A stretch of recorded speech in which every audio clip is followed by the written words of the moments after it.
Hi, I'm Michael Maddox. I play drums in Beauwater. I'm Greg Newhook. I play bass.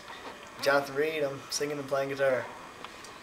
And we are Beauwater, and you are listening to Cigare&Whiskey with your host, Yannick Thériault. Hey folks, it's Nick from Cigare&Whiskey in TDC Moncton.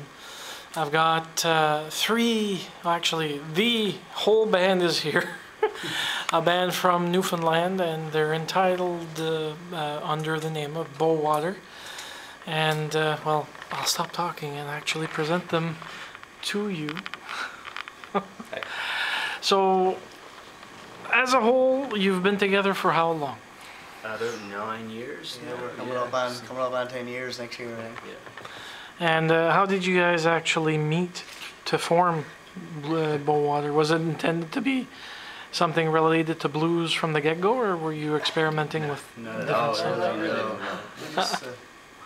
We ended up, you know, I knew Greg since we were kids, right? And we just kind of fluked getting together one evening, and we started playing all sorts of different things. I mean, we were into everything. Okay. All kinds of different music, and it's just we ended up leaning towards blues and blues rock, you know, that sort of thing. Now, instrument-wise, we took a clip, but just to make certain, you play drums, Bass. Guitar and singing. and singing. Your speaking voice doesn't allude to a singing voice, but you had the chops on stage. A little louder when I'm singing. So, any particular influences that decided to pull you towards blues? I think after just a while of jamming and playing together, we gravitated towards more of the bluesy sound because that's what we enjoyed playing together, and we found that we excelled when it came to more than other genres, though we do like others, but we excelled when it came to like the blues, like especially like I think we really started off with playing Stevie Ray Vaughan covers and some of the later Beatles more bluesy catalog, and that's pretty much where we took off from there. When we started writing originals, that's how they came out, you know. Oh. Yeah, we started writing songs, and they just, without any intention, they kind of fell into that kind of style and genre. So that I guess it seemed like a logical point for us to get right into the blues. Now, are you from the same area of the island? I'm assuming yes. If you guys met together. We are, yes. Yeah. Okay. He's not too far away. I'm from across the other side of the bay. I met Greg online. I put out an ad on there used to be an old internet forum page that I was dying to have a band since I was 17 years old. And when I finally moved to the city, I put out an ad. Greg answered it. We started the band. That fell apart. But I really liked how this guy wrote and everything. And what he sent to me was the band that he played with Johnny previously. So when he said he would like to get something on the go in the future with a previous person, I was hoping and praying to God that it would be this guy here, because what I heard on the earlier recordings was outstanding. Okay. Luckily, he was traveling back and forth to Alberta for work, and one day he got delayed thanks to the lovely fog of St. John's, and we were living together at the time, or close by, and he was staying with Greg, and they just popped over. Yeah, he hung around my house there, and we had a bit of a barbecue, and we still had a couple hours to kill. And I said, "Want to jam?" And he said, "Do you know a drummer?" And I said, "Yeah, I know a guy." That's where Beauwater that's how it materialized. Yeah. We're not just a band either. I mean, we stood in each other's weddings. We're a family. Oh, yeah, there you go. Started out as a happenstance meeting, but it's grown into a family for sure. Well, that's one of the major components is the catalysts that we see in bands, bandmates, families of bandmates, so on and so forth. Usually that's part of the bigger ensemble. Now, you've got an album out. The title is? Lovers, Fools, and Kings. And that's your first album? That's our second album. That's your second album. And the first one was released? The first album, Moving On, was released in 2011. Okay. Lovers, Fools, and Kings. Was released just recently, if I remember correctly. Yes, last fall. Last fall. Yeah. Late End August. of Late summer, August. yeah. Anything else coming down the pipes or that you're Yes. preparing for right Always. now? Always? Constantly. I'm assuming that now that you've been formed and you've been participating together, you probably all put your own inputs in regards to music written by each one.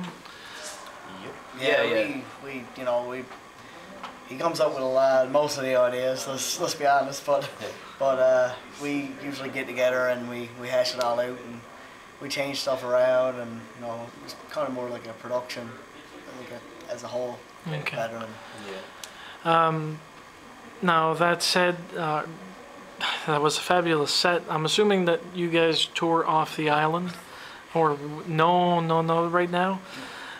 Can we potentially foresee that in the near future or in the future period?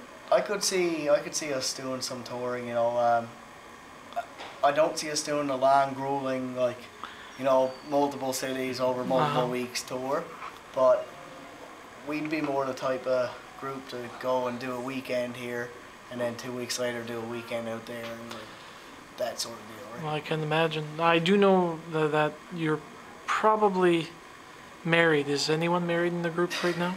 We are. Both of you. And the drummer's single? No. Dating? No, he's not. I'm in trouble as well. Yeah, he's in trouble when she sees this.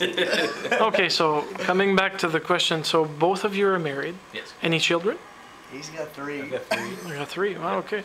And what about you, fellow drummer? No, I'm still a child myself. in Okay. mind. I just had my first. Any issues in regards to the perspective of a band going out to play? Is a lot of juggling in regards to your schedules? Yeah, for sure. I'm very fortunate that my wife is understanding beyond measure. But you know, there's some give and take. You know, luckily these guys have always been very understanding with me and trying to schedule around the children thing. And as children get older, they're into more things, and certain nights become available to get into activities. So it does become difficult, but we make it work. Okay.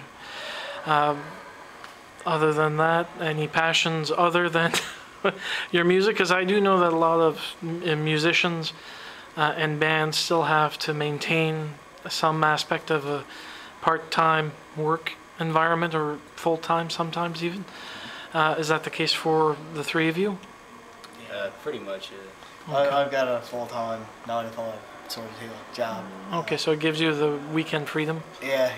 Okay. But you know, we work around it. That's pretty much what happens. Yeah. It's similar with me. This is what I do as a pastime, but doing it full-time I can't, because my regular work job is 10 to 6:30 Monday to Friday. Yeah.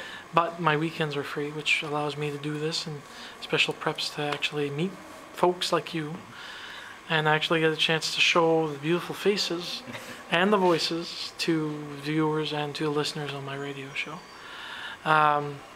Anything that you'd like to mention in parting? Your album is available through your website, if I know. Yes, through our website at www.beauwater.ca. You can purchase digital, CD, or vinyl from our website.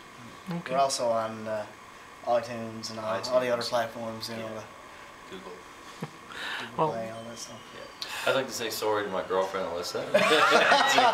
Saying I was single earlier. I'm a moron.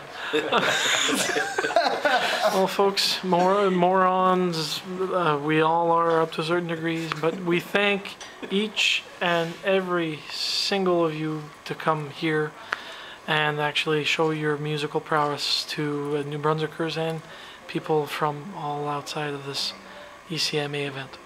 Thanks for having us.